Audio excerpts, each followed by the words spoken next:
Very welcome to JEE classes Meerut परिवार। Hello student, मेरा नाम है प्रीति परिहार और आप हमारे साथ पढ़ रहे हैं fundamentals of electrical engineering. Last lecture में हमने डीसी मशीन की कंस्ट्रक्शन देखी थी और ये कहा था चाहे डीसी मोटर हो चाहे डीसी जनरेटर हो, कोई भी हो, कंस्ट्रक्शन हमारी क्या रहती है, सेम ही रहती है। तो कंस्ट्रक्शन हमने लास्ट लेक्चर में देख ली थी। आज हम सेम कंस्ट्रक्शन का ही एक क्या दिखा रहे हैं, डायग्राम यहाँ पर शो कर रहे हैं कि वो जो हमने लास्ट लेक्चर में कंस्ट्रक्शन देखी थी वो देखी थी हमने एक तरीके से कंस्ट्रक्शन ये कह दो इसका व्यू बनाया था, एक पेपर पे 2D डायग्राम बनाया था, जिससे हमने सिर्फ नेम 2D डायग्राम ये साइड व्यू देख लिया था कि क्या क्या चीजें मशीन में होती हैं। जो प्रॉपर हमारी मशीन होती है डीसी मशीन, चाहे मोटर जनरेटर कुछ भी कहें, उसका डायग्राम हम यहाँ पर आपको शो कर रहे हैं जो आपने देखी होगी। ठीक है, इस तरीके का डायग्राम आपने देखा होगा जो रियल में होता है। वो हमने सिर्फ स्टडी के लिए देखा था, एक 2D डायग्राम नॉर्मल देख लिया था स्टडी के लिए और बेसिक उसकी चीजों को पेपर पे क्या कर लिया था, ड्रॉ कर लिया था। वही चीज देखो अब हम यहाँ पर दिखा रहे हैं। क्या कहा था, एक स्टेटर होता है, रोटर होता है। Stator stationary part, rotor rotational part. तो स्टेटर में जो एक पार्ट कहा था मेन, वो क्या था, योक। तो ये देखो बाहर का आउटर पार्ट ही तो योक था हमारा, ये रहा हमारा आउटर पार्ट योक। तो जो ब्लू कलर का पार्ट है ये हमारा क्या है, योक है। इसे हम क्या भी बोलते हैं, फ्रेम भी कहते हैं। फ्रेम ही तो है, फ्रेम मतलब किसी चीज की आउटर वाला पार्ट जो उसका प्रोटेक्शन करता है। तो ये हो गया हमारा फ्रेम, इसे हम क्या भी कह सकते हैं, योक भी लिख सकते हो। तो आउटर पार्ट हमारा क्या है, योक। योक पे हमारी क्या होती थी, फील्ड वाइंडिंग होती थी, अंदर पोल माउंट रहते थे, पोल और पोल शू। तो इसी योक पे हमारे ये देखो ये वाला पार्ट, ये वाला जो पार्ट है अगर दिख रहा होगा ब्राउन पार्ट, ये हमारा यहाँ पर क्या है, स्टेटर। जो ये योक का या ये कहो फ्रेम के अंदर वाला पार्ट होता है वो क्या होता है, स्टेटर है। फ्रेम के अंदर ही योक और वही क्या है, स्टेटर। इस पे क्या होते हैं, पोल्स होते हैं। तो इसी योक के मतलब इसी फ्रेम के अंदर हमारे यहाँ क्या है, इसके भी अंदर की तरफ कहो पोल्स हैं और उस पोल पे क्या है, वाइंडिंग है। ये वाली जो वाइंडिंग है ना, ये ब्राउन कलर जो दिख रहा है, ये हमारी कौन सी वाइंडिंग हो रही है, फील्ड वाइंडिंग हो रही है। या तो डीसी मोटर क्या बना लेते हैं, परमानेंट मैग्नेट लेके बना लेते हैं, उसमें फील्ड वाइंडिंग की नीड नहीं होती। पर जो आप पढ़ रहे हैं उसमें क्या है, फील्ड वाइंडिंग करते हैं तो पोल और पोल कोर होते हैं। तो ये रहे पोल और पोल कोर है, उस पर हमारी क्या हो रही है, फील्ड वाइंडिंग हो रही है। इसमें शो नहीं हो रही होगी, बस हल्का सा कट करके इन्होंने एक व्यू दिखा रखा है। फिर ये जो बीच वाला पार्ट है, देखो ये बीच वाला पार्ट, ये बीच वाला पार्ट हमारा क्या है, ये शाफ्ट है। कहा था बीच में क्या होती है, शाफ्ट होती है। शाफ्ट के ऊपर रोटर माउंट रहता है। तो ये शाफ्ट है, ये पतली वाली ये रही शाफ्ट। क्योंकि अगर कोई भी लोड चलाएंगे वो रोटर पे नहीं लगा देंगे, लोड हमेशा किस पे लगाएंगे, शाफ्ट पे लगाएंगे। शाफ्ट घूमेगी तो लोड घूमेगा, या शाफ्ट को घुमाएंगे। जब जनरेटर स्टार्ट करते हैं तो ऐसे शाफ्ट को घुमाना पड़ता है ना, कोई एक रस्सी सी होती है और उससे तुम बड़ी तेज खींचते हो, 3-4 बार खींचते हो, वही शाफ्ट को ही मूव करते हो। ठीक है, तो चाहे लोड लगाना हो शाफ्ट पे लगाएंगे, या जनरेटर स्टार्ट करने के लिए शाफ्ट घुमानी हो, रोटर को मूव कराना हो तो शाफ्ट को मूव कराएंगे, शाफ्ट पे ही रोटर माउंट रहता है। ये रहा रोटर। रोटर पे क्या कहा था कि आर्मेचर होता है और आर्मेचर पे आर्मेचर वाइंडिंग होती है, स्लॉट कटे हुए रहते हैं।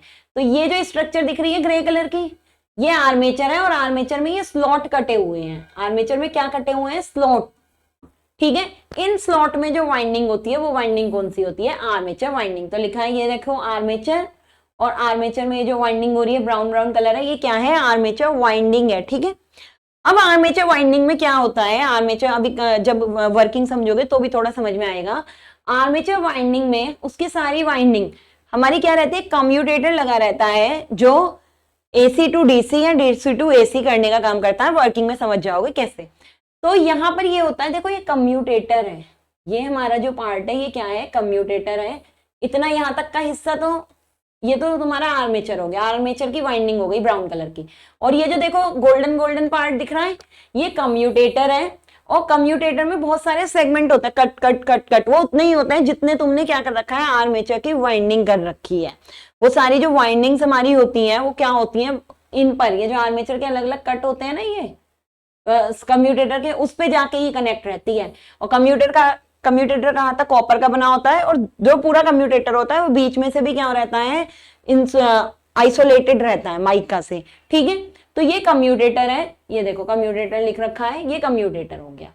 कम्यूटेटर हो गया तुम्हारा कम्यूटेटर। कम्यूटेटर पे ही और क्या चीज हमारी लगी होती है कि कम्यूटेटर के बाद अब इस आर्मेचर वाइंडिंग पे हमेशा क्या होता है, या तो ये करंट डिलीवर करती है या करंट लेती है, इसका मतलब करंट कैरी करती है। तो करंट को सप्लाई करने के लिए बाहर से तार जोड़ने पड़ेंगे।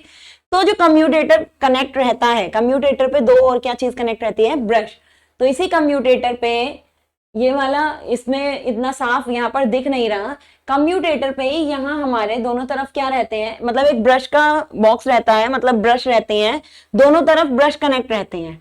ठीक है, even number of brush connect यहाँ पर रहते हैं। तो दोनों तरफ ब्रश कनेक्ट रहते हैं जो अपोजिट टर्मिनल के होते हैं, एक पॉजिटिव सप्लाई के लिए, एक निगेटिव सप्लाई के लिए। जब डीसी देंगे तो एक पे पॉजिटिव देंगे, किसी भी एक पर निगेटिव देंगे, ऐसी जो आउटपुट मिलेगा वो भी इसी तरीके से मिलेगा। तो ये हमारे दो ब्रशेस रहते हैं जो कम्यूटेटर या इसके दोनों तरफ क्या होते हैं, कनेक्ट होते हैं। ठीक है, ये लिखा देखो, ब्रश असेंबली लिखा भी है। तो यहां से ऐसे एक ब्रश यहाँ कनेक्ट है और एक ब्रश इस दूसरी साइड कनेक्ट होगा। यहां से हमें क्या मिल जाती है, सप्लाई। अब ब्रश से ये जो तार बाहर जा रहे हैं, ब्रश से यहीं पे हमारा टर्मिनल बॉक्स होता है। यहाँ टर्मिनल बॉक्स दिखा नहीं रखा है, यही हमारा क्या होता है, एक टर्मिनल बॉक्स होता है जो हम बाहर से मोटर में दिखते होंगे, दो तार जा रहे होते हैं, एक बॉक्स होता है, उसी बॉक्स से दो तार बाहर की तरफ क्या होते हैं, जा रहे होते हैं। ठीक है, ब्रश और टर्मिनल बॉक्स इसी पे ही अटैच रहता है। ये अब मोटर को क्या कर देते हैं, दोनों तरफ से बंद कर देते हैं सेफ्टी के लिए, ताकि उसके अंदर कोई कुछ डाल ना दे या कोई अपना हाथ ही ना डाल दे, कुछ चीज उसमें चली ना जाए, उसके लिए दोनों तरफ से सेफ्टी के लिए बंद कर देते हैं। बड़ी मोटर्स होती हैं उसमें हीट जनरेट होती है, उसके लिए फैन भी लगा देते हैं। तो ये आखिरी में ये होता है एंड ब्रैकेट, यहाँ एंड ब्रैकेट होता है।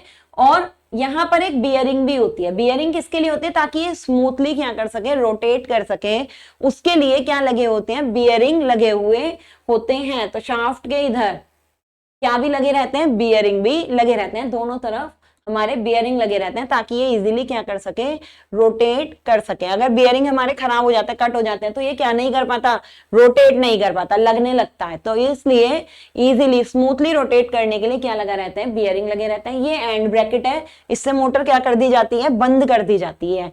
और यहीं पे ही एंड ब्रैकेट पे ही यहाँ पर शाफ्ट पे भी फैन भी लगा होता है बड़ी मोटर्स में, जिससे हीट को ये क्या कर सकता है, नेचुरली एयर कूलिंग के माध्यम से ठंडा कर सकता है, मतलब इसको, मोटर को। तो ये एक तरीके से जो हमने कंस्ट्रक्शन देखी थी, उस कंस्ट्रक्शन का रियल व्यू है कि रियल में जो हमारी मोटर होती है वो इस टाइप की रहती है। नेक्स्ट जो हम यहाँ पे पढ़ेंगे, अभी पढ़ेंगे, हमारी एक तो क्या होती है, जनरेटर होता है, एक हमारा क्या होता है, मोटर होता है। क्या चीज बताई थी कि जो हमारा जनरेटर होता है, नेम से ही पता लग रहा है कि हमारा क्या है, जनरेटर है। पूरा लिख देते हैं, चलो यहाँ पर क्या है, जनरेटर। जनरेटर हमारा क्या होता है, एक ऐसी डिवाइस, कोई सा भी जनरेटर है, ऐसी डिवाइस जो हमारा क्या करती है, मैकेनिकल एनर्जी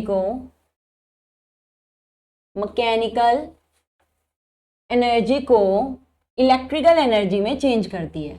ठीक है, मैकेनिकल एनर्जी टू क्या करती है, इलेक्ट्रिकल एनर्जी, वो हमारी क्या होती है, जनरेटर होते हैं। डिवाइस, ऐसी डिवाइस जो हमारी क्या करती हैं, या इलेक्ट्रोमैकेनिकल डिवाइस भी बोलते हैं, ये हमारी मैकेनिकल एनर्जी को इलेक्ट्रिकल एनर्जी में चेंज करती हैं। और अगर मोटर की बात करें तो मोटर हमारा क्या करता है, एक ऐसी इलेक्ट्रोमैकेनिकल डिवाइस होती है मोटर जो हमारा इलेक्ट्रिकल एनर्जी को मैकेनिकल एनर्जी में चेंज करता है। ठीक है, ये हमारे मोटर और जनरेटर होते हैं। जो अब चाहे डीसी की बात करें या एसी की बात करें, एक हमारा जनरेटर होगा और एक हमारा क्या होगा, मोटर होगा, चाहे डीसी में या हम किसकी बात कर रहे हैं, एसी की बात कर रहे हैं। अगर अब हम जनरेटर की बात करें, अब हम किसकी बात अगर करते हैं, जनरेटर की बात करें, जनरेटर को हमने शॉर्ट में इस तरीके से लिख ले भाई।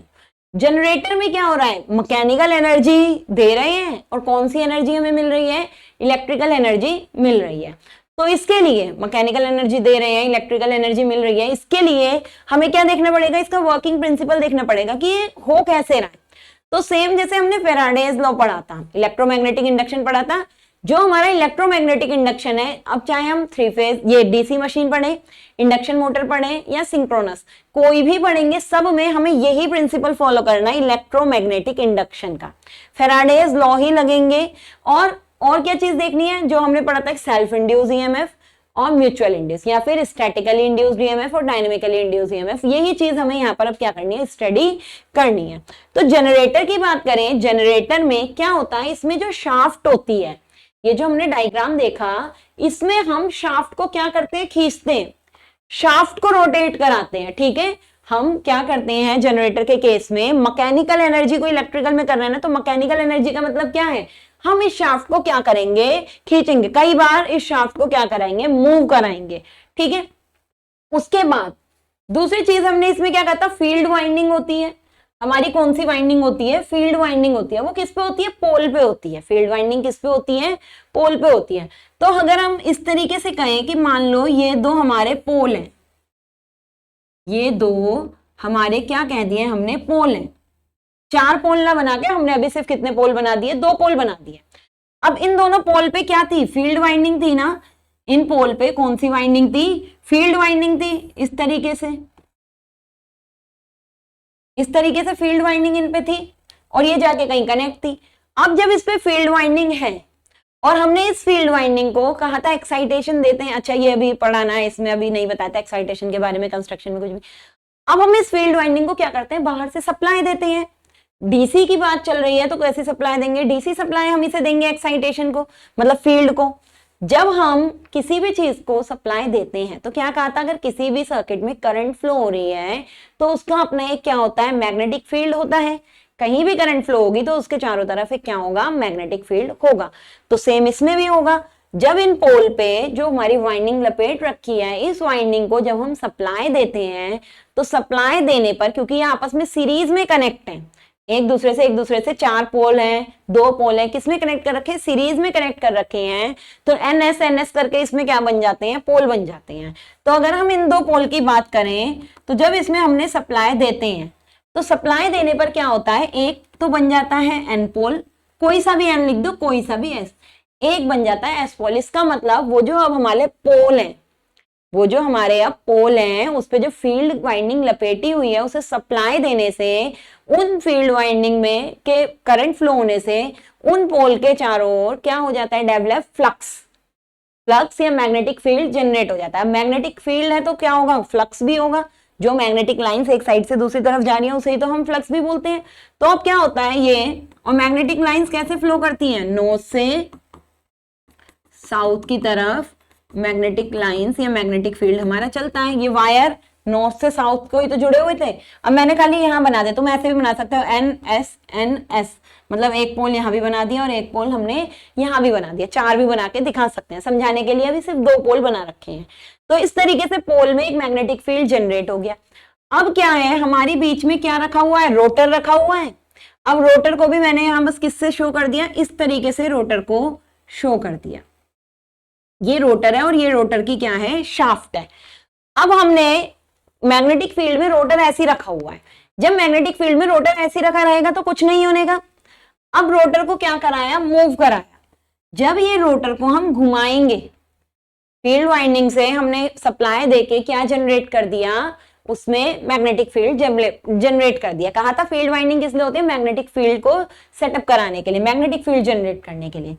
अब आर्मेचर है, आर्मेचर को हमने क्या कर दिया, ये उसकी शाफ्ट है और आर्मेचर की शाफ्ट पर ही क्या भी रहता है, आर्मेचर की शाफ्ट पर ही कम्यूटेटर भी रहता है। और आर्मेचर की शाफ्ट में हमारा क्या रहता है, कम्यूटेटर भी रहता है। और वो कम्यूटेटर हमारा किससे जुड़ा हुआ रहता है, कम्यूटेटर ब्रशेस से जुड़ा हुआ रहता है। तो अगर हम इस तरीके से, ये रहे ब्रशेस, ये हमारे क्या है, ब्रशेस, और ये सर्किट को हम अगर क्या कर दें, शॉर्ट कर दें, शॉर्ट मतलब कोई लोड जोड़ दें, तो यहां पर हमें क्या जोड़ना है, कम्यूटेटर जोड़ना है। यहां हमें क्या जोड़ना है, कम्यूटेटर जोड़ना है। तो फिलहाल अगर तुम समझो तो नॉर्मली कम्यूटेटर को इस तरीके से समझ लो कि ये हमारा क्या है, कम्यूटेटर है।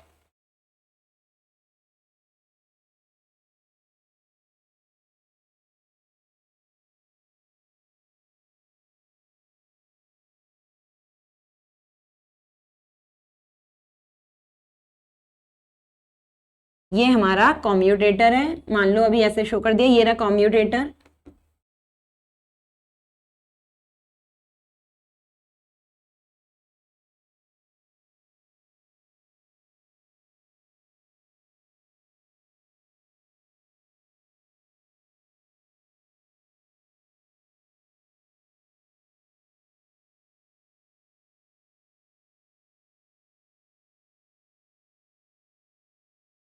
ये ऐसे जुड़ गया, कम्यूटेटर से ही हमारी कौन जुड़ी हुई है, शाफ्ट जुड़ी हुई है, तो कम्यूटेटर से ही हमें इसको भी क्या करना है, शाफ्ट को भी जोड़ना है। ये जहां बीच में से अलग है ना, उससे अलग अलग जोड़ के दिखाना है।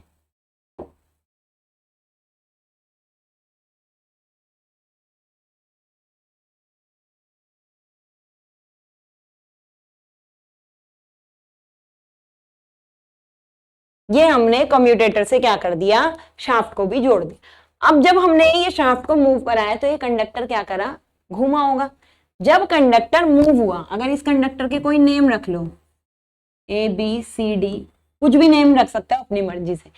तो ये कंडक्टर तुमने मान लो इस डायरेक्शन में घुमाया, अगर इस डायरेक्शन में, हमारी मर्जी हम किसी भी डायरेक्शन में मूव करा रहे हैं, अगर पहले तो शाफ्ट हमने मूव ही करानी है, तो अगर हम ये शाफ्ट मान लो इस डायरेक्शन में मूव करा रहे हैं, किसी एक डायरेक्शन, अगर हमने इस डायरेक्शन में ये मूव कराया तो ये ऐसे ऊपर की तरफ जाएगा और ये ऐसे नीचे की तरफ जाएगा।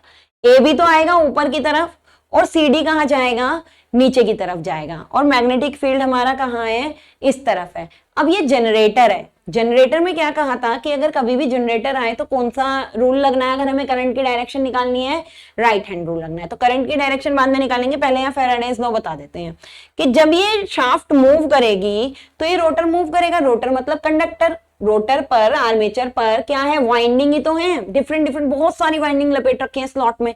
जब ये मैग्नेटिक फील्ड में घूमेगी वो वाइंडिंग, तो उसकी जो वाइंडिंग है वो किसे कट करेगी, ये जो मैग्नेटिक फील्ड है इसको कट करेगी, फ्लक्स ही तो है ये। जब इस फ्लक्स को वो कट करते जाएंगे, अब मैंने तो यहाँ एक वाइंडिंग दिखा दी, क्या कहा था आर्मेचर में, इस डायग्राम में देखो कितनी सारी वाइंडिंग है, ये रही, ये देखो ये कितनी ऐसे ऐसे लपेटी हुई रहती है, बहुत सारी वाइंडिंग रहती है। अगर कभी किसी ने मोटर देखी हो रियल में और खुली हुई देखी हो जिसकी वाइंडिंग शो हो रही हो, बहुत सारी वाइंडिंग रहती है। सारी वाइंडिंग जब घूमेगी फ्लक्स से तो सब वाइंडिंग किसको कट करेगी, फ्लक्स को कट करेगी। और फैराडेज लॉ क्या है, whenever flux changing in a conductor, EMF produced in it या EMF induced in it, ठीक है। अगर कभी भी कोई कंडक्टर फ्लक्स को क्या करता है, कट करता है, या तो ये कह दो कि whenever flux changing in a conductor और कंडक्टर कट फ्लक्स, कुछ भी इसमें से कह सकते हैं, चाहे कंडक्टर फ्लक्स को कट कर रहा है या कंडक्टर के अक्रॉस फ्लक्स क्या हो रहा है, चेंज हो रहा है, तो उस कंडक्टर में क्या इंड्यूस हो जाता है, ईएमएफ इंड्यूस हो जाता है। तो जब ये घूमेगा रोटर, तो इस रोटर में, इस आर्मेचर वाइंडिंग में क्या इंड्यूस हो जाएगा, ईएमएफ। और अगर इस रोटर के दोनों टर्मिनल को हम क्या कर दें, शॉर्ट कर दें, सर्किट क्लोज कर दें, तो उसमें क्या भी फ्लो होनी शुरू हो जाएगी, करंट फ्लो होनी भी स्टार्ट हो जाएगी। यही हमारा फैराडेज लॉ है। तो यहां पर यही इलेक्ट्रोमैग्नेटिक इंडक्शन का नियम और फैराडे का नियम लगेगा कि इस कंडक्टर में जब ये कंडक्टर कट करता है फ्लक्स को, तो उन कंडक्टर में क्या प्रोड्यूस हो जाती है, ईएमएफ प्रोड्यूस हो जाती है। और ईएमएफ कितनी प्रोड्यूस होगी, अभी हम फॉर्मूला निकाल लेंगे। अब इसने कट करते गए, डिफरेंट डिफरेंट वाइंडिंग है, जगह जगह सारी वाइंडिंग कट करती गई, कट करती गई, कट करती गई, और कंप्लीट ये क्या प्रोड्यूस हो गया, इसके अक्रॉस ईएमएफ। अब उसी वाइंडिंग में से सारे वायर तो बाहर निकाल नहीं सकते, वाइंडिंग जब पूरी लपेट दी उसके बाद जहां से वाइंडिंग स्ट्रेट शुरू करी थी वो वाला वायर, और जहां वाइंडिंग खत्म हुई वो वाला वायर, दो वायर हमने कहा निकाल लिए, बाहर निकाल लिए, और क्या कर दिया, उसको शॉर्ट कर दिया, मतलब सर्किट क्लोज कर दिया, ताकि अब उस वाइंडिंग में क्या भी फ्लो हो सके, करंट भी फ्लो हो सके। अब इस करंट की डायरेक्शन क्या होगी, फैराडेज लॉ अगर देखा जाए तो उससे तो यही होता है ना, जब कॉइल कैसे घूमी इसमें तो एक डायरेक्शन होगी, जब घूमगी दूसरी तरफ गई तो दूसरी डायरेक्शन होगी, ऐसे ऐसे ही तो कॉइल घूमती रहती है। अब इसमें जब मान लो इसने कॉइल, मैग्नेटिक लाइन ऐसे जा रही है, ठीक है, और कॉइल भी क्या कर रही है, उसके सारे फ्लक्स को कट कर रही है। मैग्नेटिक लाइन जिस तरीके से जा रही है और कॉइल क्या कर रही है, उसके सारे फ्लक्स को कट कर रही है। तो उस जब भी मैक्सिमम फ्लक्स कट होता है तो क्या होता है, मैक्सिमम ईएमएफ जनरेट होता है। तो हमने माना कि एबी ने जब मैक्सिमम लाइन इस तरीके से रखी हुई है, एबी और ऐसे ही तुम्हारी कॉइल रखी हुई है, इस टाइम पे ये मैक्सिमम फ्लक्स कट कर रही है, तो इसमें क्या होगा, मैक्सिमम ईएमएफ जनरेट होगा। हम ईएमएफ की डायरेक्शन निकाल लेते हैं, जो ईएमएफ की डायरेक्शन होगी वही करंट की डायरेक्शन होगी। जनरेटर के लिए कौन सा रूल लगता है, right hand rule. Right hand rule में हमें कैसे रखनी होती है, तीनों फिंगर इस तरीके से। अब जो इसमें फोर्स लगा है वो कहाँ लगा है, बाहर की तरफ, ऊपर की तरफ। तो ये ए भी ऊपर की तरफ आया था ना, तो अंगूठा जो होता है हमारा, ये थंब, ये किसकी डायरेक्शन शो करता है, फोर्स की। तो हमारा जो फोर्स लगा है वो कहाँ लगा है, ऊपर की तरफ लगा है, हमने ऐसे कह दिया ऊपर की तरफ, ठीक है, या ऊपर की तरफ कहना है तो ऐसे कह दो, मर्जी है, चाहे ऊपर की तरफ ऐसे कहो या बाहर को शो करके थंब दिखा दो कि फोर्स जो लग रहा है ऐसे बाहर, ऐसे बोर्ड से बाहर की तरफ आ रहा है ए बी। और एनएस हमारा जो फील्ड की डायरेक्शन है वो ये है ना, नॉर्थ टू साउथ। तो जो फर्स्ट फिंगर होती है उसे किसकी तरफ रखना है, मैग्नेटिक फील्ड में, बी, एफ बी आई। तो जो हमारी ये फिंगर है, सेकंड फिंगर, मिडिल फिंगर, ये किसको शो करेगी, करंट की डायरेक्शन को या ईएमएफ की डायरेक्शन को। जो ईएमएफ की डायरेक्शन होगी वही करंट की डायरेक्शन होगी। तो अगर इस तरीके से इसमें लॉ लगाए तो जो करंट की डायरेक्शन होगी वो कहाँ होगी, इस तरीके से होगी। ठीक है, अब सीडी देखें, सीडी को अगर देखें तो सीडी में ये जा रहा है नीचे, तो इसका मतलब अब क्या हो गया, फोर्स अंदर, और मैग्नेटिक फील्ड अभी भी यहाँ है, तो मैग्नेटिक फील्ड अभी भी वही है, फोर्स अंदर की तरफ। अब बोर्ड के अंदर जा रही है ये कॉइल, बोर्ड के अंदर गई, तो अब करंट की डायरेक्शन कहाँ है, नीचे की तरफ। तो इसका मतलब सीडी में जो करंट जाएगी वो कैसे जाएगी, इस तरीके से जाएगी। तो अगर यहां से देखें जो करंट गई, यहां ऐसे गई, यहां ऐसे गई, तो इसमें जो करंट जाएगी, ये ब्रश के नेम रख लो यहाँ, B1 B2 ऐसे नेम रख लिया ब्रश का। ठीक है, तो करंट अभी जो इसमें गई वो इस तरीके से ही तो गई, यहां कम्यूटेटर में गई और यहां इस तरीके से करंट की डायरेक्शन होगी। अब ये कॉइल घूम के इधर की तरफ आएगी, कॉइल जो घूमेगी, अब कॉइल घूम के कहाँ आएगी, इधर की तरफ आएगी। अभी हमने कम्यूटेटर बस ऐसे ही रहने दिया,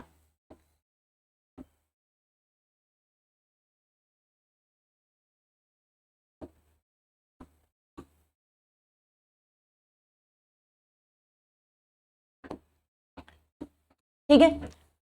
अब क्या हुआ, ये कॉइल घूम के इधर आ गई, कहा था जब ये बिल्कुल सीधी आ गई होगी, पैरेलल आ गई होगी मैग्नेटिक फील्ड के, तो जीरो ईएमएफ जनरेट हुआ होगा। जब ये बिल्कुल सीधे आ गई होगी, पैरेलल, कोई लाइन कट नहीं करेगी, उस टाइम पे ईएमएफ कैसा प्रोड्यूस हो गया, जीरो।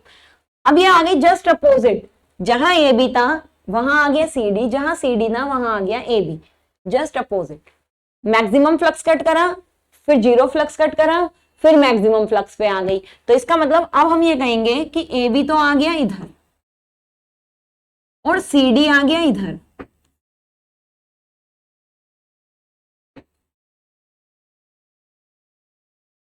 सी डी आ गया इधर और ए बी आ गया इधर।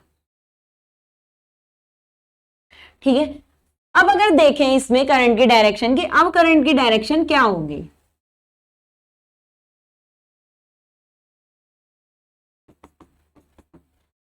अब अगर देखें ए बी अब नीचे ऐसे जा रहा है, ए बी कहां जा रहा है, अब ए बी अंदर की तरफ जा रहा है, सी डी बाहर की तरफ आ रहा है, तो सेम सी डी जब बाहर की तरफ आया तो करंट की डायरेक्शन कहां हुई, इसमें ऊपर। ए बी जब अंदर की तरफ गया तो करंट की डायरेक्शन कहां हुई, नीचे।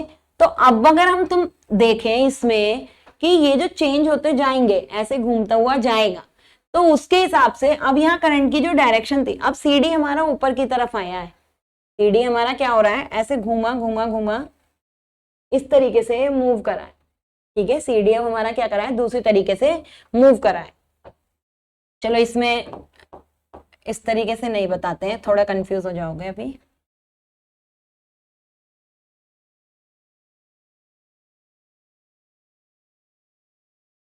कॉइल क्या थी, ऐसे थी, यहां ए बी, ये सीधी गई, हमने कहा जीरो, अभी कोई लाइन नहीं कट करी।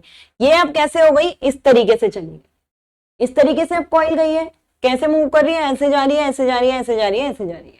ठीक है, इस तरीके से हमारी कॉइल क्या कर रही है, मूव कर रही है। अब अगर हम इसमें करंट की डायरेक्शन निकालें,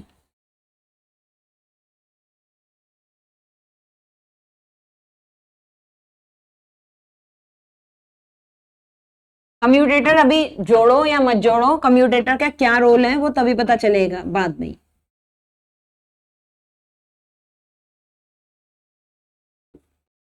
अब हम देख रहे हैं जब ये घूम के ऐसे आ गई, फिर से इसमें अगर हम डायरेक्शन निकालें, ये घूम के अब क्या आ गई, इस तरीके से आ गई। तो जब सीडी अंदर की तरफ गई, सीडी हमारी क्या गई, अंदर की तरफ गई, ए बी अब जाएगी, सीडी हमारी कहाँ आ रही है, अंदर की तरफ से आ रही है और बाहर की तरफ निकल रही है।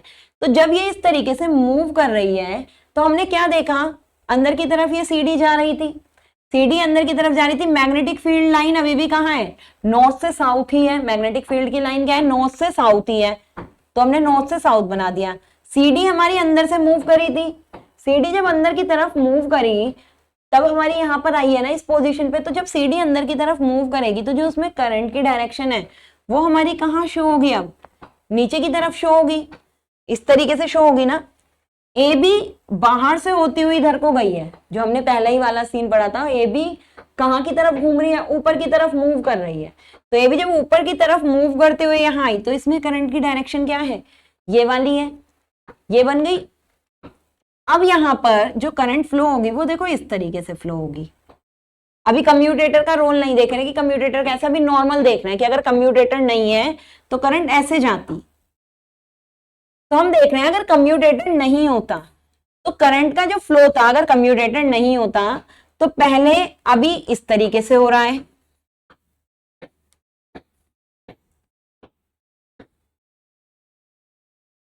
हम दो डायग्राम बना के भी यहां दिखा देते हैं, एक में ना कंफ्यूजन हो रहा है।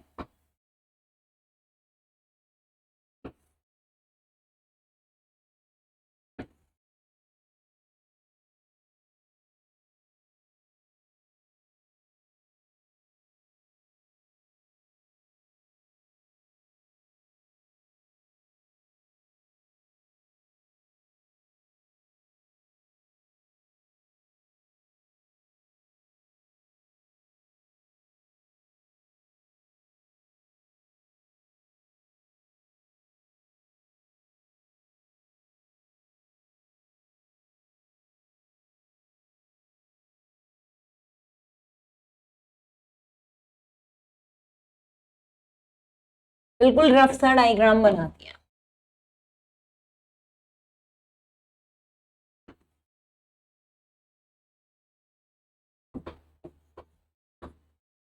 देखो ये दो डायग्राम देख लो।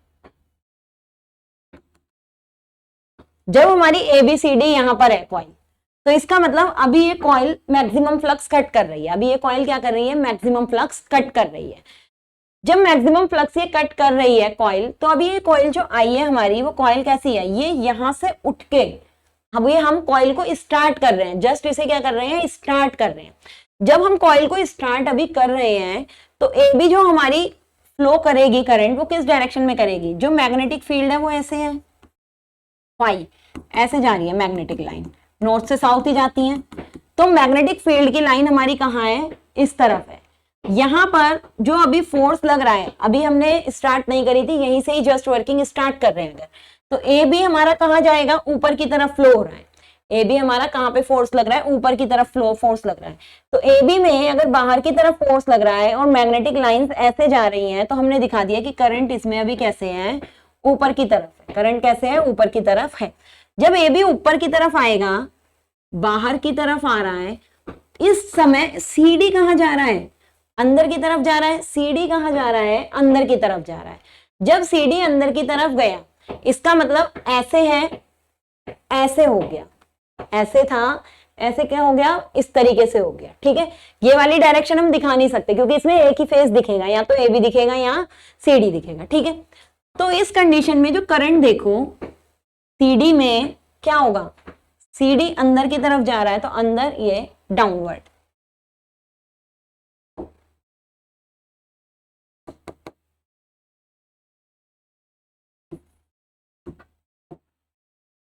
डाउनवर्ड। तो अगर इस वायर में करंट देखें, ये जा रहा है नीचे और ये जा रहा है अपोजिट, तो हम करंट कुछ इस तरीके से बना सकते हैं। ठीक है, और मैक्सिमम की बात कर रहे हैं, मैक्सिमम फ्लक्स कट कर रहा है तो यहाँ मैक्सिमम तक आ गया। अब ये कॉइल घूमते घूमते अभी ऐसे है कॉइल, मान लो ये कॉइल घूमते घूमते ऐसे आ गई, और हमने कहा ये उस कंडीशन में आई है कि अब कोई भी लाइन कट नहीं कर रही। जब कोई लाइन कट नहीं करती तो कोई EMF जनरेट नहीं होता, EMF इक्वल्स टू 0। तो हमने कह दिया अब ये किस पे आ गया, 0 पे। इस टाइम पर ये कॉइल ऐसे है। ठीक है, अब जब ये कॉइल ऐसे है, अब ये कॉइल गई ऐसे, कॉइल इस तरीके से कैसे गई है, ऐसे। जब कॉइल इससे इस तरीके में जाएगी, कॉइल इससे किस में आएगी, इस तरीके में आएगी। तो अब इसमें देखो, अब यहाँ पे जो चीज मेन देखनी है वो ये चीज देखो कि कॉइल इस तरीके से ऐसे जा रही है, तो ये जो AB है, ये AB कहाँ को जा रहा है, अभी भी अपवर्ड ही तो जा रहा है। यहां से भी अपवर्ड गया था, यहां से भी कहाँ अपवर्ड जा रहा है। अपवर्ड का मतलब यहाँ अगर तुम अंदर की तरफ ले रहे हो तो इस तरीके से लो, ये कॉइल ऐसे है और इससे कहाँ जा रही है, इस डायरेक्शन में जा रही है। तो जब ये डायरेक्शन में गई यहाँ पर, तो अब हमें देखना है कि कितना फ्लक्स कट करेगी। तो फिर ये यहां से यहां जाने में फिर मैक्सिमम फ्लक्स कट करेगी। ए बी यहाँ है, यहां से सीधे ऐसे थी, यहां आई 0 फ्लक्स। अब ए बी यहां से कहाँ गई, अपोजिट गई। जब ए बी यहां से जस्ट अपोजिट जाएगी, इस तरीके से जा रही है, तो अभी भी तो ये बाहर की तरफ ही जा रही है, अपने से जहां है वहां से बाहर की तरफ जा रही है। तो जब ए बी बाहर की तरफ मूव करी, तो सेम अगर इसमें लॉ लगाओगे तो ये मैग्नेटिक फील्ड की डायरेक्शन तो यही रहेगी, बाहर की तरफ ये जा रही है, तो करंट की डायरेक्शन इसमें क्या होगी, ये वाली होगी। तो अब जो करंट की डायरेक्शन ए बी में हुई, ये वाली हुई, ए बी। सी डी ऐसे थी, ये ए बी था, ये सी डी था, जब जीरो फ्लक्स था। सी डी यहां से इधर को आ रही है, यहां से बाहर आ रही है, सी डी क्या आ रही है, यहां से बाहर। या अगर इसे हमने उस टाइम बाहर मान लिया तो ये अंदर ले सकते हैं। तो अब जो सी डी में करंट जाएगी वो कैसे जाएगी, इस तरीके से करंट जाएगी, ठीक है। तो अब हमने क्या देखा कि ए बी में जो करंट की डायरेक्शन है वो देखो यहाँ अपोजिट, यहाँ अपवर्ड आ रही है। ए बी में जो डायरेक्शन आ रही है वो कैसी आ रही है, अपवर्ड आ रही है, ठीक है। तो यहां पर अगर हमने क्या लगा रखा होता, सिंपल कोई रेजिस्टेंस, यहां पर हमने क्या लगा रखा होता, मान लो कोई रेजिस्टेंस लगा रखा होता, तो यहां से जो करंट जाती इस लोड में वो ऐसे जा रही है ना, ठीक है। अब यहां से हमने क्या चीज देखी कि जब ये सी डी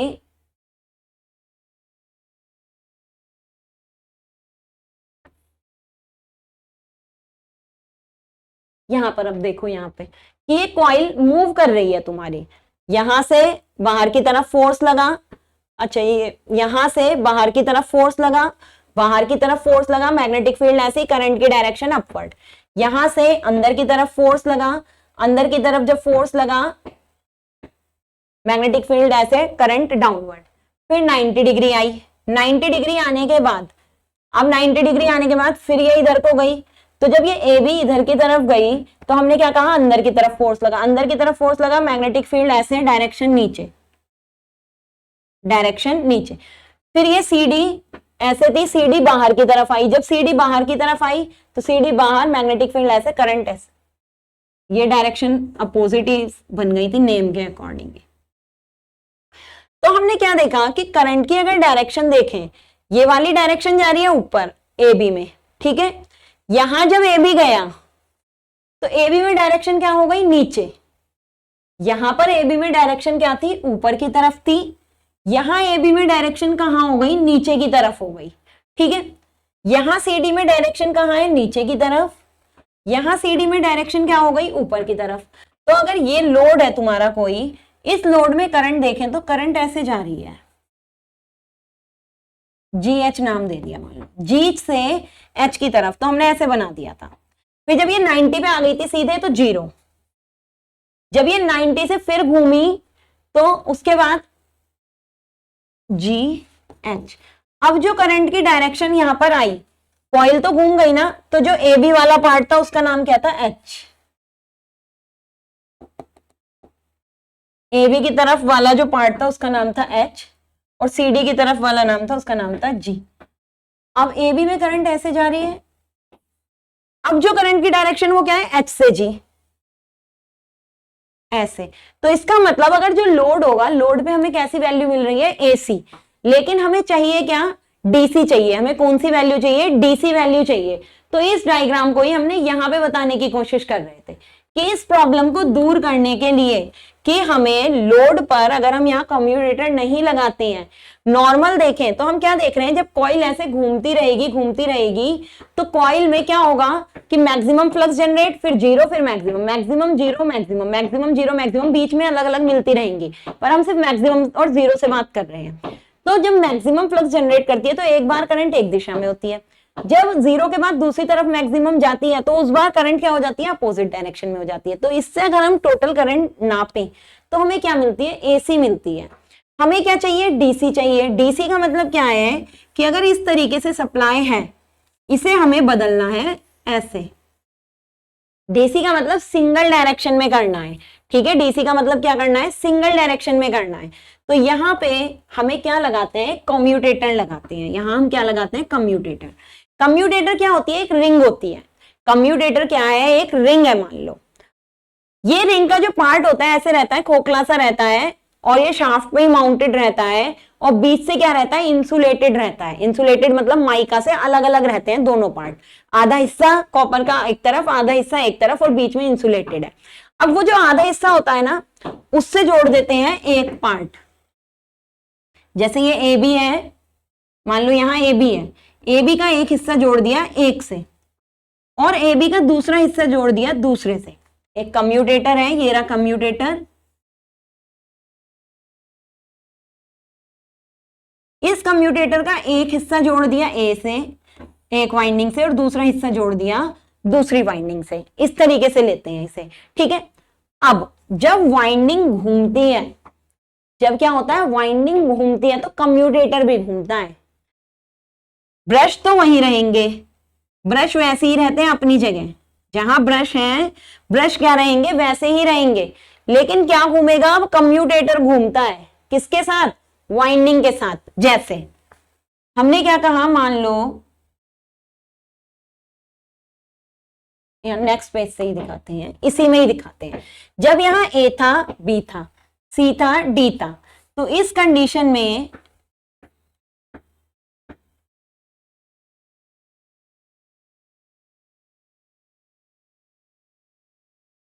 यहां हमने क्या कहा, यहां क्या लगा रहता है, कम्यूटेटर लगा रहता है।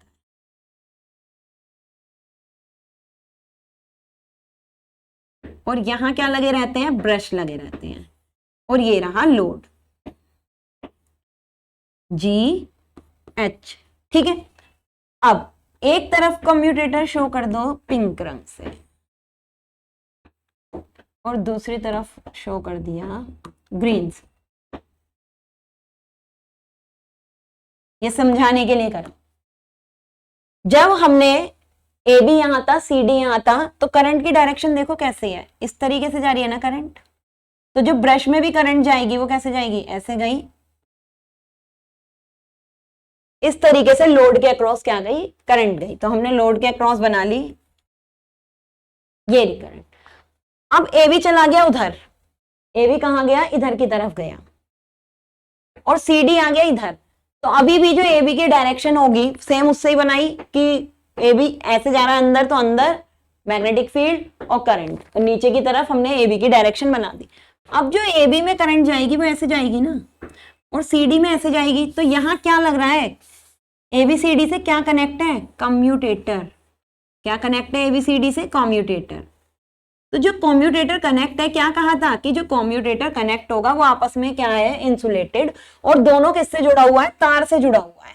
इसका मतलब जब ये ए बी घूमेगा तो ये अपने साथ अपने वाले हिस्से वाला कम्यूटेटर भी घूमेगा इसका। तो ए बी के साथ ये पिंक कलर का यहीं आ जाएगा, ये वाला हिस्सा यहीं आ जाएगा।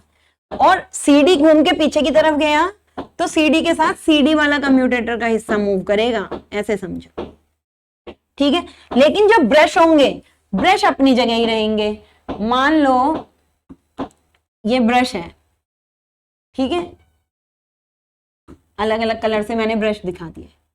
ब्रश अपनी जगह पर ही रहते हैं, ठीक है। तो यहां पर हम ब्रश भी दिखाते हैं।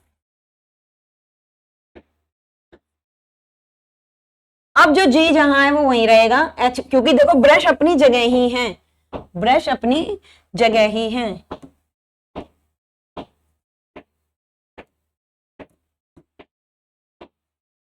ये रहे। तो क्या हुआ यहां पर कि ब्रश तो अपनी जगह पर ही रहे। अगर ये B1 है, ये B2 है, ये B1 B2 ब्रश अपनी जगह ही रहे। लेकिन कॉइल के घूमने से कम्यूटेटर घूम गया, तो पिंक वाला हिस्सा यहां आ गया, और B2 वाला हिस्सा कहां चला गया, ये ग्रीन वाला हिस्सा कहां चला गया, इधर चला गया। तो अगर अब हम देखें कि ये जिस तरीके से कम्यूटेटर घूमने पर ये सप्लाई भी घूम गई है, तो यहां क्या होगा, जो करंट की डायरेक्शन होगी वो हमेशा क्या रहेगी, एक ही रहेगी, करंट की डायरेक्शन हमारी इसमें क्या रहती है, सेम ही रहती है। कम्यूटेटर घूम गया तो उससे कोई फर्क नहीं पड़ा, उसने करंट को क्या करा, चेंज नहीं करा, करंट की डायरेक्शन तुम्हारी क्या रही, सेम ही रही। ये इस तरीके से घूम के उधर गया, ये इस तरीके से घूम के उधर गया, करंट की डायरेक्शन क्या आई, हमें सेम ही मिली। इसका मतलब ये दोनों क्या हो जाते हैं, एक ही डायरेक्शन में हो जाते हैं। तो ये हमारा किसका फायदा होता है, कम्यूटेटर का। अगर कम्यूटेटर नहीं होता तो ये वाला हिस्सा घूम के क्या आता, ये अपनी जगह नहीं रहता, ये एच घूम के इधर आ जाता, ये ब्रश घूम के कहाँ आ जाता, दूसरी तरफ आ जाता। कॉइल घूमती, कॉइल के साथ साथ कौन घूमता, बी घूमता, बी घूमता, जिससे करंट की डायरेक्शन क्या हो जाती है, रिवर्स। अब हमने यहाँ क्या देखा कि सिर्फ हमारा कौन घूमी, कॉइल घूमी। जो जी और एच अपनी अपनी जगह थे, वो जी और एच कहाँ रहे, अपनी अपनी जगह ही रहे। तो लोड के अक्रॉस जो हमें आउटपुट मिला वो कैसा मिला, एक ही डायरेक्शन में मिला। तो इस तरीके से हमारा क्या करता है, ये जनरेटर वर्क करता है, डीसी जनरेटर, और हमें आउटपुट पे क्या मिल जाती है, डीसी की वैल्यू मिल जाती है। तो यहाँ कंफ्यूज मत होना, शुरू में डायरेक्शन में यहाँ हमारा हो गया था कंफ्यूजन, वो किस लिए हुआ था, सेम, क्योंकि पहले जो बता दिया था वो कम्यूटेटर जोड़ के ही बता दिया था, देखा नहीं था कि कम्यूटेटर के बिना एक एग्जांपल बता रहे हैं। तो करंट की डायरेक्शन वही वाली यहाँ पर हो गई थी, ठीक है। बिना कम्यूटेटर के इसलिए समझाया था कि अगर कम्यूटेटर नहीं होता तो हमें एसी ही मिलती है। कोई भी मशीन हो, कोई भी जिसमें इलेक्ट्रोमैग्नेटिक इंडक्शन का लॉ लग रहा है हमेशा, या फेराडेज लॉ है, एसी ही जनरेट होगी। पर हमें डीसी के केस में उसे किसमें चेंज करना पड़ता है, डीसी में। क्यों चेंज करना पड़ता है, क्योंकि यहाँ पर जब आउटपुट ले रहे हैं तब ये डीसी दे रहा है, जब मोटर की तरह वर्क करेंगे तब ये कम्यूटेटर एसी को डीसी में बदलेगा भी। तो ये डीसी से एसी भी कर देता है और एसी से डीसी भी कर देता है, इसलिए हमें कम्यूटेटर का यूज करते हैं। कम्यूटेटर का मेन वर्क यहाँ पर यही है कि जो जनरेट होने वाली एसी है वो मैं उसे किसमें चेंज करता है, ये डीसी में। कैसे चेंज करता है, ये प्रोसेस यहाँ पर हमने यहाँ पर पढ़ लिया है, ठीक है। ये जनरेटर का प्रिंसिपल है, ठीक। अब ये जो जनरेटर में ये करंट आई या यहाँ पर जो ईएमएफ प्रोड्यूस हुआ वो कितना ईएमएफ हुआ, उसकी क्या वैल्यू होती है वो हम निकालते हैं। जो जनरेटर की ईएमएफ की value, EMF generated in, EMF generated in generator, ठीक है। ईएमएफ जनरेटेड इन जनरेटर कि कितना ईएमएफ इसमें क्या होता है, जनरेट होता है, कितनी वोल्टेज जनरेट हो रही है उसकी वैल्यू हम निकाल रहे हैं, ठीक। इसमें जब जनरेटर की बात करते हैं तो हम ईजी मान लेते हैं, जनरेटेड वोल्टेज। जितना ईएमएफ जनरेट हुआ है उसे हमने किससे शो कर लिया, ईजी से। तो ईजी क्या है हमारी, जनरेटेड ईएमएफ, ईजी से इसे क्या कर लेते हैं, शो कर लेते हैं, सही है। और पी क्या है, total flux, total number of pole, total number of poles. हमने जैसे वहां 2 पोल दिखाए थे, 4, जब पहले कंस्ट्रक्शन पड़ी थी 4 पोल दिखाए थे। तो पी क्या है, total number of poles. Phi क्या है, फ्लक्स, फ्लक्स जनरेटेड पर पोल, ठीक है। यूनिट क्या है, वेबर। पर पोल कितना फ्लक्स जनरेट हो रहा है वो हमने किस क्या कह दिया, उसको हमने फाई कह दिया। इसके बाद जेड, जेड है total number of conductors, Z क्या है, total number of conductors, Z है टोटल नंबर ऑफ कंडक्टर। जो आर्मेचर में हमने क्या करे थे, वाउंड करी थी वाइंडिंग, क्योंकि हमें फ्लक्स से फील्ड की वाइंडिंग से कोई लेना देना नहीं है, वो सिर्फ फ्लक्स एस्टेब्लिश करता है। ईएमएफ निकालने के लिए कितना ईएमएफ कंडक्टर ने कट करा, कंडक्टर किसके काउंट करने जरूरी है, आर्मेचर के, total number of conductors of armature. Armature winding में कितने टोटल नंबर ऑफ कंडक्टर्स हैं वो हमारे लिए जरूरी होता है। तो इसलिए आर्मेचर के टोटल नंबर ऑफ कंडक्टर है जेड, जेड के बाद एन, एन है रेवोल्यूशन, कि ये जो चक्कर काट रहा है ना, आर्मेचर घूम रहा है, वो कितने रेवोल्यूशन से काट रहा है। तो एन है नंबर ऑफ रेवोल्यूशन, ठीक है। किसमें, आरपीएस में। अगर आरपीएम में लेना है तो n/60 कर दो, आरपीएस में ले रहे हो तो खाली कितना लिख दिया, n, कैपिटल N भी शो कर देते हैं, वो आरपीएम में शो कर देते हैं। आरपीएम में याद रखना है n/60 करना है। इसके बाद ए हमारा क्या होता है, नंबर ऑफ पैरेलल पाथ्स होता है। ए हमारा क्या होता है, total number of parallel paths, total number of parallel paths हमारा क्या होता है, n होता है, सॉरी a होता है, याद रखना। और एक चीज और होती है z बाय a, इसे भी ध्यान रखना।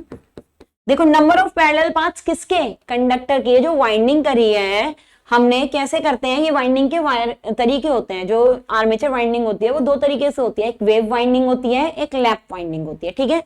जो वेव वाइंडिंग होती है उसमें क्या होता है, सिंगल सिंगल हर एक पोल टू पोल हम क्या करते हैं, वाइंडिंग करते हैं, जिससे दो ही टर्मिनल बनते हैं।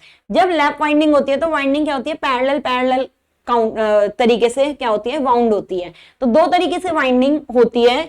तो ए हमारा क्या होता है, नंबर ऑफ पैरेलल पाथ्स होते हैं।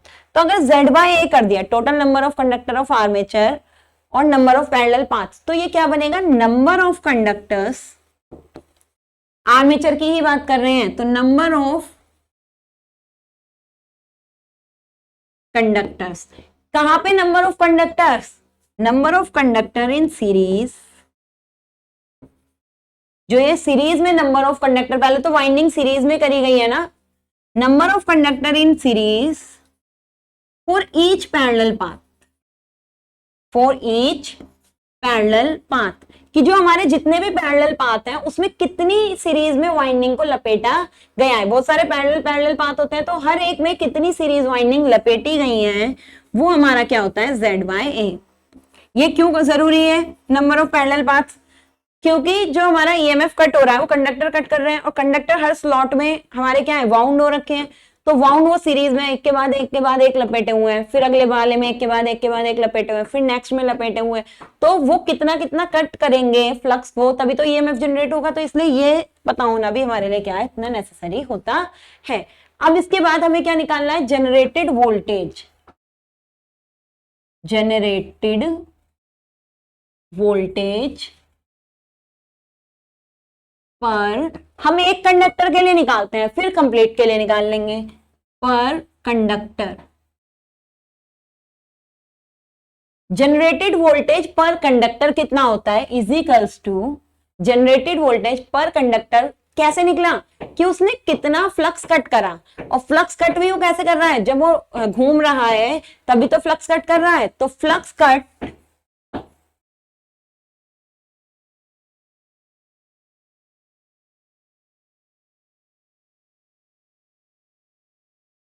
कि वो फ्लक्स कट कितना कर रहा है, ठीक है, किसमें, जो घूम रहा है उसमें। तो फ्लक्स कट इन पर रेवोल्यूशन, यूनिट क्या होती है फ्लक्स की, वेबर। तो फ्लक्स कट इन पर रेवोल्यूशन, कि जो एक कट कर रहा है, एक चक्कर काट रहा है, उसमें पर रेवोल्यूशन कितना फ्लक्स कट कर रहा है, क्योंकि पर कंडक्टर की बात कर रही है। Divide by time taken,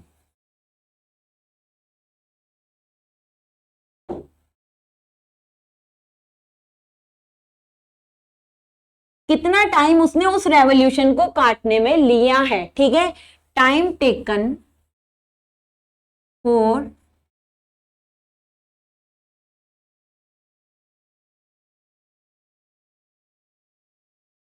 time taken for one revolution in 1 second, कि एक सेकंड में उसने कितना टाइम लिया है एक चक्कर को काटने में, कि वो जो एक बार घूमा, एक सेकंड में एक चक्कर काटने में उसने कितना टाइम लिया है। तो time taken for one revolution in second, ठीक है, कि एक सेकंड में, अच्छा एक नहीं लिखा, इन 1 सेकंड, ये हो गया तुम्हारा टाइम। वो है फ्लक्स कट इन पर रेवोल्यूशन, कि पर रेवोल्यूशन में जो फ्लक्स कट करा है उसने, कितना फ्लक्स कट करा है एक रेवोल्यूशन में। फिर time taken for one revolution in 1 second, कि उसने कितना टाइम लिया है, कितना टाइम उसने लिया है उसको हमने कहा है। अब ये तो है जनरेटेड वोल्टेज। अब हमें क्या निकालनी है, यहां पे मैं लिख सकती हूँ फ्लक्स कितना कट हुआ है, 5 फ्लक्स कट हुआ है। कितना टाइम उसने लिया एक सेकंड में, एक सेकंड में 5 फ्लक्स जनरेट हुआ है। तो इसका मतलब जनरेटेड वोल्टेज जो हमारी प्रोपोर्शनल होगी वो किसके प्रोपोर्शनल होगी, 5/t के प्रोपोर्शनल होगी। लेकिन हमें क्या निकालनी है, हमें तो एवरेज निकालनी है ना, हमें टोटल निकालनी है, टोटल कितनी वोल्टेज जनरेट हुई है। तो average voltage generated per conductor. Average कितनी वोल्टेज जनरेट हुई है पर कंडक्टर, कितनी जनरेट हुई है, एवरेज कितनी वोल्टेज जनरेट हुई है, टोटल जो हमारा फ्लक्स घूम रहा है पर कंडक्टर या एक कंडक्टर जो हमारा फ्लक्स जनरेट हो रहा है वो कितना फ्लक्स कट कर रहा है एक रेवोल्यूशन में, जितने हमारे टोटल नंबर ऑफ पोल होंगे उसकी अगर फ्लक्स है जो पर पोल फ्लक्स है उससे मल्टीप्लाई कर दे तो टोटल फ्लक्स कट आ जाएगा। तो हमने पीछे क्या कहा था कि P है total number of pole, phi है तुम्हारा फ्लक्स जनरेटेड पर पोल। तो एक पोल ने 5 फ्लक्स जनरेट करा तो टोटल हमारा जो फ्लक्स कट करेगा, टोटल मैक्सिमम कितना फ्लक्स कट कर सकता है ये P इंटू 5 ना। और time taken for 1 revolution in 1 second, कितना टाइम ये लेगा 1 सेकंड में। ये एक तरीके से क्या है तुम्हारी अगर फ्रीक्वेंसी की डेफिनेशन देखो तो ये एक तरीके से फ्रीक्वेंसी का ही तो अपोजिट है। जो हमारा टाइम पीरियड होता है, टाइम पीरियड क्या होता है कि 1 सेकंड में कितने रेवोल्यूशन लिया है वो हमारा टाइम टेकन या टाइम पीरियड होता है। तो एक तरीके से यही तो है, 1 सेकंड में एक रेवोल्यूशन, इन्होंने खुद कह दिया है कि 1 सेकंड में एक रेवोल्यूशन लेने में कितना समय उसे लग रहा है, या 1 सेकंड में जो वो रेवोल्यूशन ले रहा है उसमें उसे कितना समय लग रहा है वो यहाँ पर लिखना है। तो हम किसकी टर्म में लिख सकते हैं, फ्रीक्वेंसी की टर्म में लिख सकते हैं या रेवोल्यूशन के टर्म में लिख सकते हैं। हमने यहाँ क्या लिखा है, number of revolution in second. Total number of revolution कितने हैं, n है। अगर टोटल नंबर ऑफ रेवोल्यूशन हमारे आरपीएस मतलब रेवोल्यूशन पर सेकंड, 1 सेकंड में जो हमारे रेवोल्यूशन है वो कितने हैं, n है। तो एक रेवोल्यूशन में कितना समय लगेगा,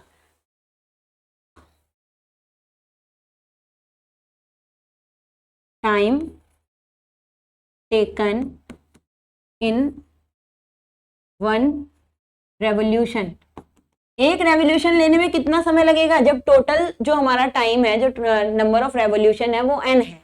1 सेकंड में कितने रेवोल्यूशन ले रहा है, n रेवोल्यूशन ले रहा है। तो एक रेवोल्यूशन लेने में कितना समय लगेगा, 1/n। तो यहां पर क्या लिख सकते हैं हम, 1/n लिख सकते हैं। तो ये वाली लाइन इसके ना ऊपर लिख लेना, यहां पर सभी फॉर्मूले में लिख पाओगे। तो time taken in 1 revolution is 1/n। तो हमने वहां लिख दिया 1/n। n हमारा क्या है, पर सेकंड के ही रेवोल्यूशन है, क्या है, रेवोल्यूशन इन सेकंड ही है n। तो यहां से हमारा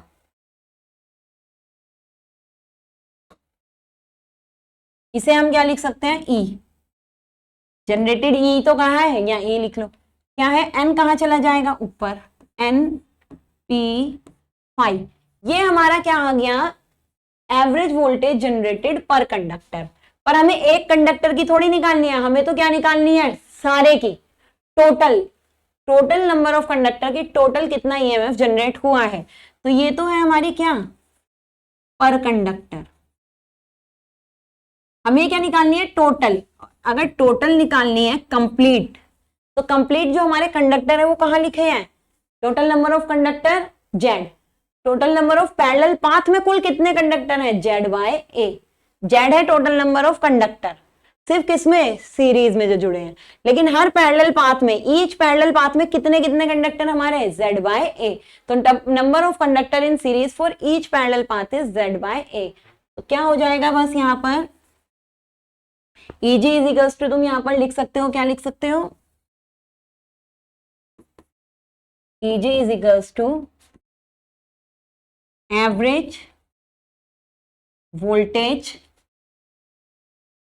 generated per conductor multiplied by, same line लिखनी है जो पीछे लिखी है, टोटल नंबर ऑफ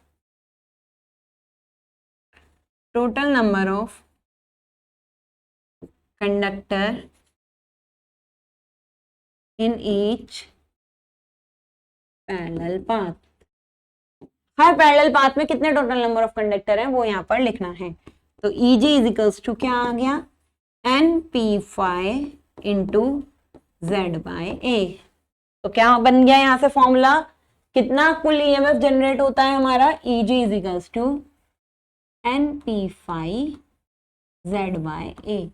तो ये हमारा फॉर्मूला बन गया ईएमएफ जनरेशन का, किसमें, जनरेटर, डीसी जनरेटर का। यहां पर कहीं कहीं पे ऐसे भी लिखा होगा, Eg is equals to Np5 by 60 ये, अगर कहीं भी n बाय 60 लिखा है तो याद रखना वहां ये जो कैपिटल n है वो किसमें होगा, आरपीएम में, और यहाँ जो स्मॉल n है वो किसमें है, आरपीएस में। तो तुम्हें भी पता है रेवोल्यूशन पर सेकंड, पर मिनट आ गया तो सेकंड को मिनट में बदलने के लिए क्या करना पड़ेगा, 60 लिखना पड़ेगा, क्योंकि एक मिनट में कितने होते हैं, 60 सेकंड होते हैं, तो फॉर्मूले में कितना आ जाएगा, 60।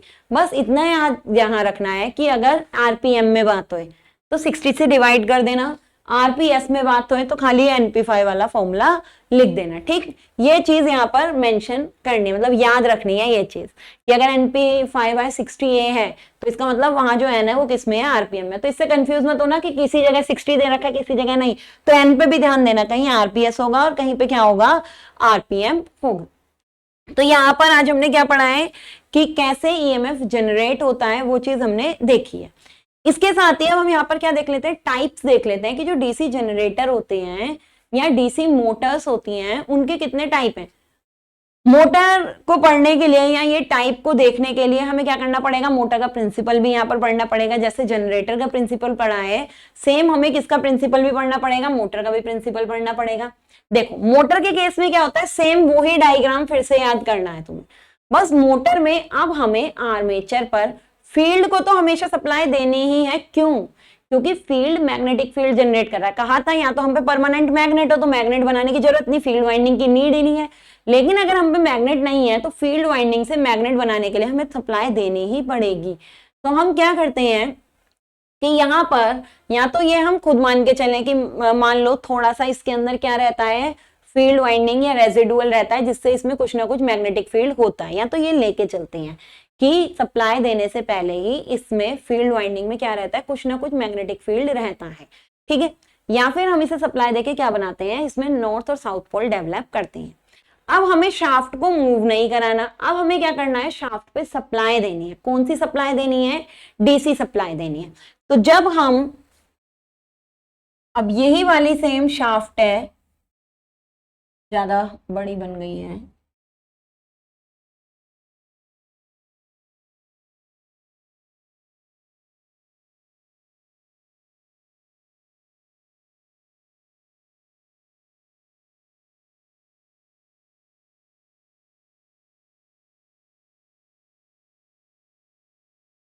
ये ठीक है। कम्यूटेटर लगाना कंपलसरी है, कम्यूटेटर नहीं लगाएंगे तो सेम वही प्रॉब्लम आएगी डीसी से एसी वाली।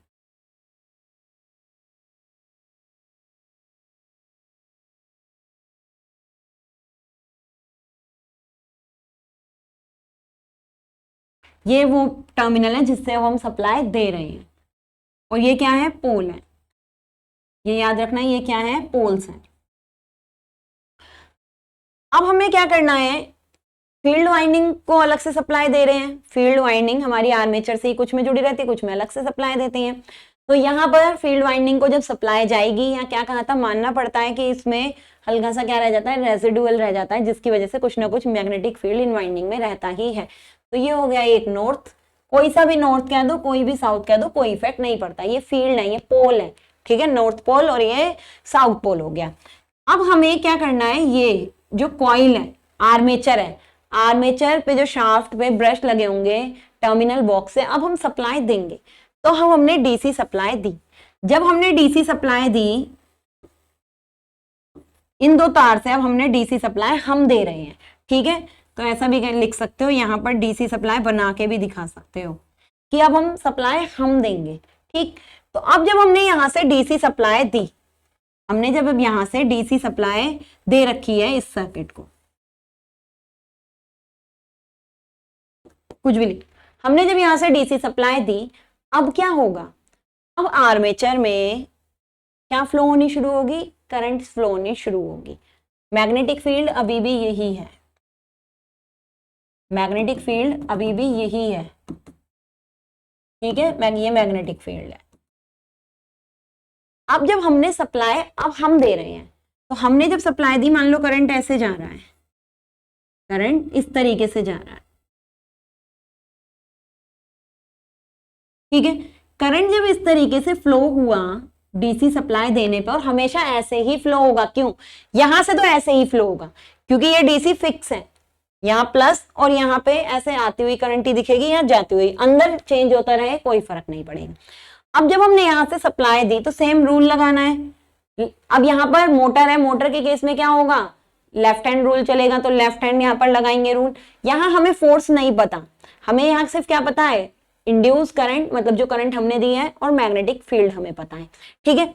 अब यहां से जब हमने सप्लाई दी तो क्या होता है, कभी भी कोई करंट कैरिंग कंडक्टर को किसी मैग्नेटिक फील्ड में रखते हैं, तो कभी भी कोई करंट कैरिंग कंडक्टर किसी मैग्नेटिक फील्ड में रखा जाएगा तो उस पर क्या होता है, फोर्स डेवलप होता है, लॉरेंस फोर्स जिसे हम कहते हैं। फोर्स का हमने फॉर्मूला भी बताया था जब स्टार्टिंग में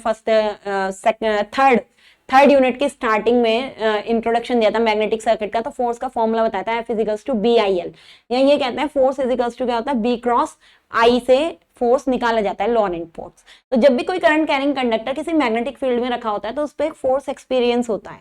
जब फोर्स एक्सपीरियंस होता है और फोर्स से ही हमारा क्या डेवलप होता है, टॉर्क। देखा होगा अगर किसी चीज पे कोई फोर्स एक्सपीरियंस हो रहा है और किसी पेरिफेरी से वो किसी डिस्टेंस पे रखा हुआ है तो उस पे क्या भी डेवलप हो जाता है, टॉर्क। और टॉर्क डेवलप होता है तो वो उसे क्या करने की कोशिश करता है, एसिलरेट, मतलब घुमाने की कोशिश करता है। या किसी चीज पे फोर्स डेवलप हो रहा है तो वो कहाँ जाने की कोशिश करेगा, किसी डायरेक्शन में, या एसिलरेट होने की तो कोशिश करेगा। सेम चीज यहाँ होता है कि ये करंट कैरिंग कंडक्टर है, करंट कैरी करने वाला वायर कुंडली है, और वो किस में रखी हुई है, एक मैग्नेटिक फील्ड में रखी हुई है। मैग्नेटिक फील्ड तो फिक्स है, north to south pole fix magnetic field है, मतलब कांस्टेंट है, लेकिन करंट यहाँ से फ्लो इसमें कर रहा है। जब करंट इसमें फ्लो करेगा तो सेम चीज फोर्स क्यों एक्सपीरियंस हुआ, ये सब हमें पता है कि जब करंट फील्ड से, मतलब इससे जाएगा तो इसका अपना एक मैग्नेटिक फील्ड होता है। जब इसका अपना मैग्नेटिक फील्ड होता है तो उसमें भी नॉर्थ साउथ पोल बन जाते हैं। जो नॉर्थ साउथ पोल, ये जो पहले वाला नॉर्थ साउथ जा रहा है, इसको क्या करता है, रिपेल करेगा, कोई अट्रैक्ट करेगा, तो जिसकी वजह से ये क्या स्टार्ट कर देगा, घूमने स्टार्ट कर देगा। तो यही फोर्स का डेवलपमेंट है। फोर्स जो ये एक्सपीरियंस करता है वो यही वाला फोर्स तो है, क्योंकि इसका अपना मैग्नेटिक फील्ड होता है और नॉर्थ वाला इनका अपना मैग्नेटिक फील्ड है, जिसकी वजह से फोर्स एक्सपीरियंस करते हैं। और ये कॉइल यहाँ क्या करने लगती है, घूमने लगती है। अब अगर फोर्स की डायरेक्शन किसी को निकालनी है तो लेफ्ट हैंड रूल से वो निकाल सकता है। जैसे हमने करंट कहा, ऐसे दिया हमने करंट, तो हमें करंट की डायरेक्शन पता है, करंट ये होती है ना, और मैग्नेटिक फील्ड ये है, तो करंट की डायरेक्शन ऐसे है, मैग्नेटिक फील्ड ये है, तो इसका मतलब फोर्स कहाँ है, अंदर की तरफ। तो ये कहाँ की तरफ घूमेगा, अंदर, मतलब ऐसे रखी है तो ऐसे जाएगा, अंदर की तरफ जाएगा, ठीक है। तो ये कहाँ की तरफ मूव कर रहा है, अंदर की तरफ। ऐसे यहाँ वाले में अगर निकाले तो ए भी हमने कह दिया, ए भी कहाँ जाएगा, अंदर की तरफ घूमेगा। यहाँ पे करंट कैसे जा रही है, नीचे, लेफ्ट हैंड रूल ही लगाना है मोटर के केस में। और ये करंट जा रही है नीचे, करंट जा रही है नीचे, और मैग्नेटिक फील्ड है ऐसे, तो इसमें फोर्स कहाँ है, बाहर की तरफ। तो फोर्स आ गया बाहर, बाहर। अब इसमें बोर्ड में दिखा नहीं सकते, बस याद रखना, ये अंदर जा रहा है इन, और ये आउट, आउट। तो ये ऐसे है, ये अंदर जाएगा ए बी, सी डी कहाँ आएगा, बाहर आएगा। तो सी डी हमारा कहाँ आ रहा है, बाहर की तरफ आ रहा है। तो ऐसे ही अब ये क्या करता रहेगा, कंटिन्यूअस सप्लाई दे रहे हैं तो कंटिन्यूअस मैग्नेटिक फील्ड में रखा हुआ है, तो एक तरफ से दूसरी तरफ, एक तरफ से दूसरी तरफ ये क्या करता जाएगा, मूव करता हुआ जाएगा, ठीक है। अब कोई कहेगा डीसी जो हमारी ये सप्लाई है अंदर जाके एसी कैसी हो गई, क्योंकि मैग्नेटिक फील्ड हमारा कैसा होना चाहिए, चेंजिंग मैग्नेटिक फील्ड होना चाहिए। तो ये कैसे, इसमें हम कहेंगे कि ये चेंजिंग है। देखो जब ये ए बी घूमता है, घूम के ए बी अब अगली बार कहाँ चला गया, दूसरी तरफ जाएगा, पहले सीधे जाएगा, कोई मैग्नेटिक फील्ड कट नहीं करेगा तो जीरो पर, लेकिन तुरंत चेंज हो जाएगा ना। तो जब दूसरी तरफ जाएगा तो ये कम्यूटेटर भी घूम के इधर आ जाएगा, और ये वाला कम्यूटेटर घूम के कहाँ आ जाएगा, इधर आ जाएगा, ब्रश वहीं रहेंगे, जिसकी वजह से ए बी में अभी करंट अगर नीचे है तो जब ये दूसरी तरफ इधर जाएगा तो दूसरी तरफ देखो करंट कहाँ आ रही है, अपोजिट हो जाएगी। यहाँ ऊपर है, दूसरी तरफ जब आएगा करंट कहाँ आ जाएगी, नीचे आ जाएगा। तो मैग्नेटिक फील्ड अपने आप ही, मतलब जो सप्लाई है वो क्या हो रहा है, चेंज हो रही है। तो यहाँ से भी हम कह सकते हैं फ्लक्स की वैल्यू क्या होती रहती है, अंदर चेंज ही होती रहती है, अंदर कॉइल में एसी ही रहेगी। तो इसलिए हम कहते हैं कि कम्यूटेटर एसी को डीसी भी कर सकता है, डीसी से एसी भी कर सकता है। तो क्या प्रिंसिपल है बस इसका, कि when current carrying conductor place in a magnetic field, when current carrying conductor place in a magnetic field, it experiences a force in it, it experiences a, it मतलब coil, coil experiences a force in it and which develop torque and produce rotation in the coil, जिससे इसमें क्या होता है, torque develop होता है, और जो क्या प्रोड्यूस करता है, रोटेशन प्रोड्यूस करता है। और फिर क्या लिख सकते हो, कि रोटेशन प्रोड्यूस करता है। इससे क्या होता है, कॉइल हमारी मतलब जो आर्मेचर है या रोटर है वो हमारा क्या करने लगता है, घूमने लगता है। रोटर हमारा क्या लगता है, शाफ्ट के अराउंड रिवॉल्व करने लगता है। और शाफ्ट पे जो भी लोड लगाना है, जिस भी चीज को घुमाना है, कोई भी लोड, वो हम किस पे माउंट करते हैं, रोटर पे माउंट नहीं करते, किस पे माउंट करते हैं, शाफ्ट पे माउंट करते हैं। तो शाफ्ट पे बस हम ये पता होना चाहिए कि कितना टॉर्क डेवलप हुआ। तो जब जनरेटर का केस होता है तो हम क्या निकालते हैं, जनरेटेड वोल्टेज।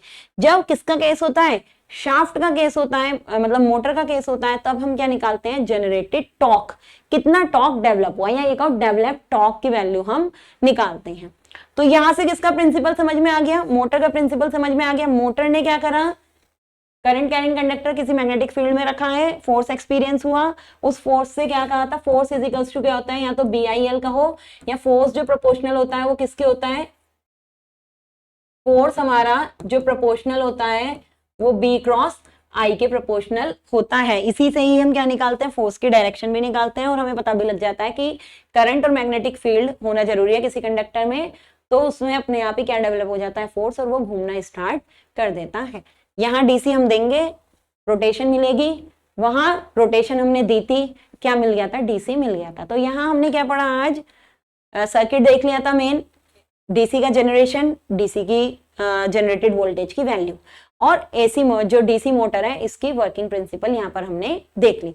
नेक्स्ट हम क्या देखेंगे, मोटर में कितना टॉर्क डेवलप हुआ, कितनी टाइप की हमारी DC मोटर होती हैं, और थोड़े बहुत इसके न्यूमेरिकल। इतना ही हमारा DC मोटर वाले चैप्टर में है। तो इस लेक्चर को हम इस टॉपिक के साथ यहीं पर खत्म करते हैं।